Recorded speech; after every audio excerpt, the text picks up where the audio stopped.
Hello, Victor Oliver. Sorry I've been absent recently. As you see, slight changes in the hair architecture. We won't dwell on it, but it does go with the sky, doesn't it? There's a sea fret coming in a mist, which is quite whitish, so I might just blend into the background as I'm talking. Looking at Boris Johnson's chart today, of course, you don't have to be an astrologer to work out that he faces a few problems. He's not picked the right day really for an announcement like this, but there never is. I mean, he's got Mercury, which is the communication planet, exactly in conjunct Neptune. We've got the transiting Mercury squaring transiting Saturn and Pluto down in the fourth house, which has to do with the country. So we can deduce from the chart what we know already, that he has some bad news to convey. I don't think he'll end his premiership. I mean, the Mercury is actually trine his birth Mercury. So in a funny sort of way, he'll communicate quite well, even if the message doesn't go down too well. The broader question that I'm being asked by many people, especially on Twitter, is what do I think his chances are of surviving much longer? That's a hard one to tell. Some astrologers like to tell you that they're very definitive in their judgments, and then they disappear when, I'm not saying anything. But the thing is that what you can say is that certain chart details either paint a constructive picture or one that's not so good. And so I'm falling into the latter category of saying that the chart, certainly at the moment, doesn't look too good for Boris Johnson. And for that, mainly I'm looking at his solar arc-directed chart. In there, what's interesting, if you look, for example, at Uranus, which is a planet of sudden change and shocks, inspiration too, but it tends, especially by conjunction, to bring quite amazing changes in one's life at a rapid pace. And it's interesting that when solar arc-directed Uranus hit his moon, which is the place of the family and so forth, and I think it's in his first house from memory, he left his wife and set up home with someone else. It's quite a slow-moving planet, the solar arc-directed Uranus.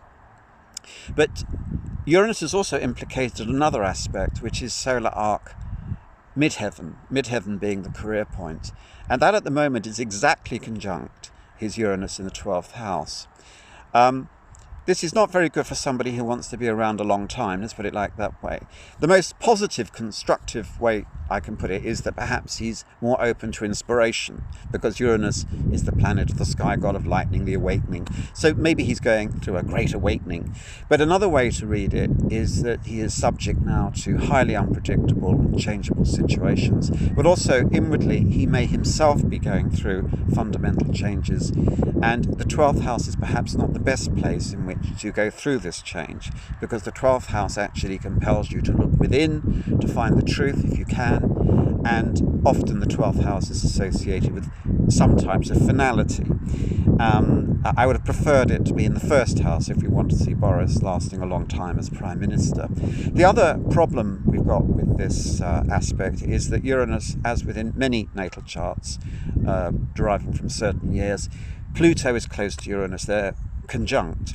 So Plutonian energy is already being triggered by the solar arc-directed midheaven on top of Uranus. Uranus, in a sense, is a combination of itself and Pluto. And of course, the longer Boris goes on as Prime Minister, or longer in his life actually, the more he is facing fundamental changes in his life. Some of a spiritual nature, some of a career and even physical nature.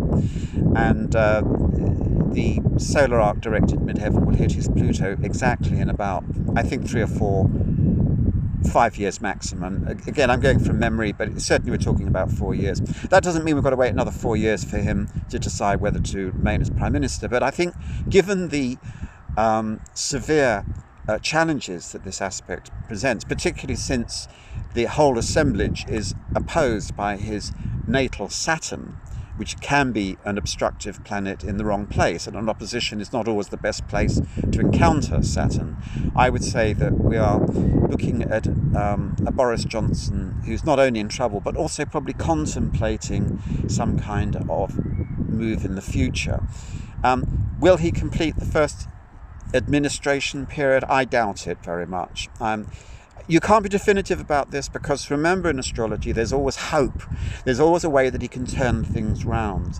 I mean, in his solar return for this year, Moon is on Venus, Venus is on Moon. That in one sense points to where his priorities are in terms of family, but in mundane terms it can also be a good sign that he is getting closer to the people. But because it's trine his planets in the 9th house, I'm wondering whether, if you put these different charts together, he's already contemplating the next big thing in his life. Never underestimate Boris Johnson. If you read at least one of the biographies of him, you know that he's a redoubtable figure, he's crafty, he's very clever, and I would never ever underestimate Boris Johnson to survive even the dual problems of COVID-19 and Brexit. But there you are. That's the best I can do for now. I keep looking at the charts. I always discover new things, but I hope I've given you something to think about in the meantime, and I'm sure you'll have your own insights too, especially if you are a fellow astrologer. Thanks for joining me in this fret-filled aired downs that I find myself on, and talk to you again soon.